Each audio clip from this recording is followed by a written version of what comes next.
Hello student, myself Anupma Sharma going to tell you regarding something about the syllabus for 2020 and 21. I hope you will like all these videos. Students, I want to tell you what are the different changes for this year curriculum.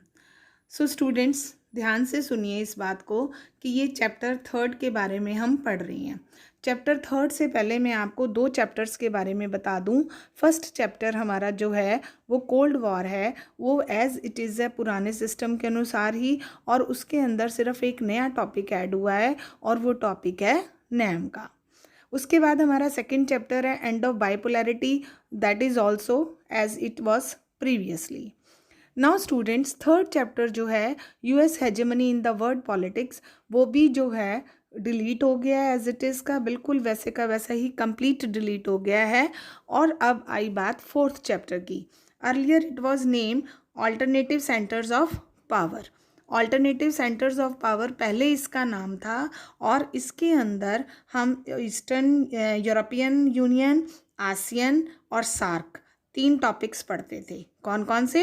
European union, ASEAN और SAARC. अब students इस topic का, इस lesson का नाम बदल गया है और ये बन गया है न्यू सेंटर्स ऑफ पावर। क्या बन गया है? New centres of power. और इसके अंदर 2 टॉपिक्स और इंक्लूड हो गए हैं। One is BRICS and second is Israel dominance. One is BRICS and next is Israel dominance. So I think so कि आपको सब कुछ क्लियर हो गया होगा कि हमारे में 4th चैप्टर को जो है 4th चैप्टर अब 3rd चैप्टर बन गया है और उसका नाम भी बदल गया है। और नाम क्या बन गया है? New centres of power. Here students I want to clear one thing कि आप सोच रहे होंगे कि सिलेबस में ये चेंज क्यों आया है। ऐसा है कि देशों के आपस में संबंध कभी अच्छे हो जाते हैं, कभी फ्रेंडली हैं, कभी नहीं हैं, तो दैट्स वाई हमारे इस करिकुलम के अनुसार जो चेंजिंग रिलेशंस हो रहे हैं अब हमारे प्रेजेंट सिनेरियो में, उसके अनुसार सिलेबस को डिलीट किया गया है और कुछ चीज़ों को ऐड किया गया है, because it is political science. What ever the things happening in politics, वो आपके नए करिकुलम के अनुसार, प्रेजेंट सिनेरियो के अनुसार इसको इंक्लूड किया गया। So coming to my topic and that is BRICS. BRICS के बारे में हम अपने इस लेसन में पढ़ेंगे। सो स्टूडेंट्स ये क्या है? New centres of power. BRICS जो है that is new centres of power. It was established in 2006 में। ब्रिक था ये 2006 में ब्रिक था, और इसके अंदर कौन कौन से कंट्रीज थे? ब्राज़ील था, रशिया था, इंडिया था, चाइना था। फिर क्या हुआ? इन 2010 जो एक और कंट्रीज़ के अंदर इंक्लूड हो गया, ब्राज़ील, रशिया, इंडिया, चाइना के साथ कौन सा कंट्री इंक्लूड हुआ? ये हुआ साउथ अफ्रीका। आपको ये क्वेश्चन पूछा जा सकता है कि what is the difference between BRIC and BRICS?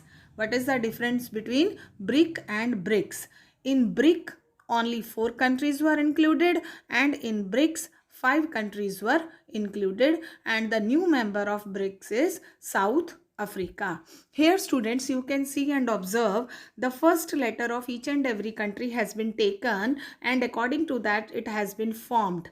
B for Brazil first letter, R for Russia का first letter, India का I first letter, C China से लिया गया है, और S जो है साउथ अफ्रीका से लिया गया है। तो इस तरीके से ये ब्रिक्स बना है और ये कॉम्बिनेशन है। स्टूडेंट्स ये ठीक है कि 2006 में इसकी सारी ऑर्गेनाइजेशन की स्थापना हुई थी, लेकिन इसकी जो कहानी है वो 2001 में ही शुरू हो गई थी। कब शुरू हो गई थी? 2001 में ही शुरू हो गई थी। ये आपको मैं एक मैप भी दिखाना चाह रही हूँ 2001 के साथ साथ। स्टूडेंट्स पहले जब 2001 में था न 2006 में था, 2001 में तो इसकी बात हुई थी, 2006 में ब्रिक का ये मैप था जिसमें कि नॉर्थ अमेरिका ये है, साउथ अमेरिका का एक कंट्री था that was known as Brazil था। ब्राज़ील, यहाँ पे ये रशिया था, फिर चाइना था और ये इंडिया था। ब्राज़ील, रशिया, चाइना और देन इंडिया। तो ये जो था ब्रिक इसका नाम था, और ये कब था? 2006 में था। उसके बाद स्टूडेंट्स ये क्या हुआ? 2010 के अंदर इसका मैप ऐसे बन गया। 2010 के अंदर स्टूडेंट्स इसका मैप कैसे बन गया, ये ब्राज़ील हो गया इसके अंदर, और ये अफ्रीकन कॉन्टिनेंट से साउथ अफ्रीका इसमें इंक्लूड हो गया, ये इंडिया आ गया, फिर देन इट इज़ चाइना, और रशिया आप देख ही रहे हैं, रशिया का कुछ हिस्सा यूरोप से है और कुछ हिस्सा एशिया से है। तो इस तरीके से रशिया है और फिर चाइना है, देन उसके बाद इंडिया, और ये साउथ अफ्रीका एक छोटा सा है, और देन ब्राज़ील है। स्टूडेंट्स इसको अच्छे से देख लीजिए आप, ये कि कितना ज़्यादा स्प्रेड है ये पूरे उसमें, पूरे वर्ड के अंदर। Now I want to tell you 5 important personalities of BRIC member countries, introducing you. ये देखिए, ये हैं चाइना के जिनपिंग। कौन है? जिनपिंग हैं। उसके बाद पुतिन रशिया से, देन मिस्टर मोदी हैं इंडिया से, और उसके बाद साउथ अफ्रीका के सिरिल रामाफोसा हैं, और ये ब्राज़ील के हैं, और ये हैं ज़ेर Bolsonaro. These are the 5 members of किसके? ब्रिक्स के, BRICS,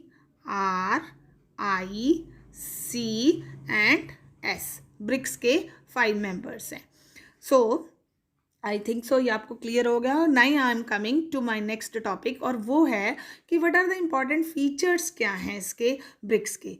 BRICS developing economies of the world है, विश्व की उभरती हुई अर्थव्यवस्थाओं के साथ है। ब्रिक्स बढ़ रहा है, देशों की प्रोग्रेस कर रहा है, चला जा रहा है कि किस तरीके से इकोनॉमिक डेवलपमेंट कर दी जाए और इसको शुरू किया जाए, क्योंकि इसकी जो कहानी शुरू हुई थी वो 2001 में हुई थी, ऑर्गेनाइज्ड हुआ 2006 में हुआ, और इसने जो है इसका फर्स्ट समिट हुआ 2009 में। तो तब से लेकर अब तक यही चलता रहा क्या कि ब्रिक्स जो है एक developing economies of the world, विश्व की उभरती हुई अर्थव्यवस्थाओं के साथ किस किस चीज़ में, ट्रेड में, मैन्युफैक्चरिंग में, एट्सेट्रा चीज़ों में ब्रिक्स को चलना है।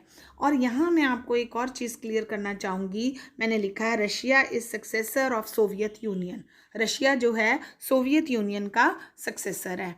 आपने पढ़ा भी है 1991 में Russia Soviet union was disintegrated. Earlier it was the combination of 15 republics का कॉम्बिनेशन था, लेकिन इसके डिसइंटीग्रेशन के बाद क्या हुआ, टूट गए। लेकिन रशिया जो था वो काफ़ी डोमिनेंट रहा, और क्योंकि रशिया, अब सोचने का बात है कि डोमिनेंट रहा, प्रभावशाली रहा, शक्तियों में भी आगे रहा, परमाणु न्यूक्लियर वेपन्स भी इसके पास काफ़ी थे, तो रशिया ही is successor of Soviet Union. Here I want to clear one thing also, कि क्या है जो हमारा UNSC है, क्या है UNSC, United nation security council. United nation security council जो है उसने अपने 5 इम्पॉर्टेंट मेंबर कंट्रीज़ को वीटो पावर दी हुई है। 5 इम्पॉर्टेंट मेंबर कंट्रीज़ को वीटो पावर दी हुई है। तो ब्रिक्स में 2 कंट्रीज़ ऐसे हैं, कौन कौन से स्टूडेंट्स? रशिया एंड चाइना, जिनके पास की वीटो पावर है। रशिया और चाइना के पास वीटो पावर है। आप सोचिए 5 में से 2 कंट्रीज़ जो हैं वो इम्पॉर्टेंट हैं, 2 फ्रॉम 5 कंट्रीज़ में से, और वो किसके हैं? ब्रिक्स के मेंबर कंट्रीज़ हैं। और बाकी जो 3 देशों के नाम बताइए स्टूडेंट्स, क्या हो सकते हैं? But I had mentioned in my this channel कि क्या क्या हैं, चाइना, रशिया, फ्रांस, ब्रिटेन और USA।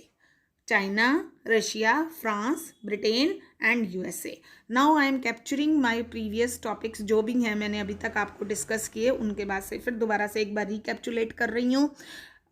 स्टार्टिंग हुई इसकी 2001 में, लेकिन एस्टेब्लिश हुआ 2006 में, और सितंबर 2006 में इसकी स्टार्टिंग हुई। 2009 में इसका फर्स्ट सबमिट हुआ, और उसके साथ साथ आपको ऐसे छोटा क्वेश्चन भी MCQ तो उसमें आ सकते हैं कि when it was established, MCQ different years को मेंशन कर सकते हैं, और कौन कौन से कंट्रीज़ हैं इसमें, नेम दैम, उसकी क्या मेन फीचर है, इकोनॉमीज़ ऑफ द वर्ल्ड के लिए है, मेंबर कंट्रीज़ कौन कौन से हैं, उनकी क्या स्टाइल है, who is the successor of Soviet Union, तो all and all.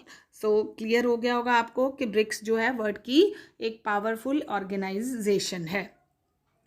Now coming to next topic, BRICS जो है it covers 50% of world population. जैसे कि आपने अभी उसके मैप के अनुसार देखा कि ब्रिक्स जो है it covers 50% of world population cover करती है। एरिया भी देख रहे हैं आप, और साथ में 1/4 एरिया जो है ब्रिक्स वर्ल्ड का एरिया उसके हिसाब से लैंड कवर लेता है। India and China are the most populated countries of the world. Which are the most populated countries of the world? India and China, ये दोनों के दोनों हैं। और सुनने में आ रहा है इंडिया ने तो काफ़ी कुछ कंट्रोल भी कर लिया है, बट न सॉरी, चाइना ने तो काफ़ी कंट्रोल भी कर लिया है, लेकिन इंडिया अभी स्टिल नहीं कर पाया है। These countries have 30% of total GDP of the world. और इन देशों के अंदर 30% total GDP gross domestic products हैं। क्यों? रशिया एंड चाइना तो काफ़ी व्यापार कर रहे हैं, काफ़ी पॉपुलर हो रहे हैं, और साथ में इंडिया एंड ब्राज़ील दोनों ये भी बढ़ रहे हैं। BRICS control 18% trade of the world की मार्केट में चाइनीज़ जो व्यापार है वो तो सबसे ही आगे है।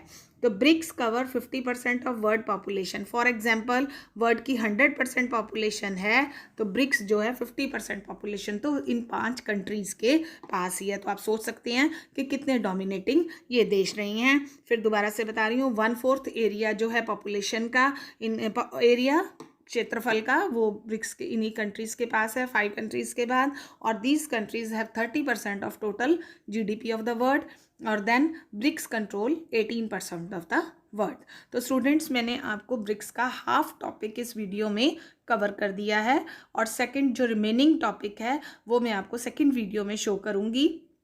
I hope that all the things are cleared from this video and you will like it and subscribe it.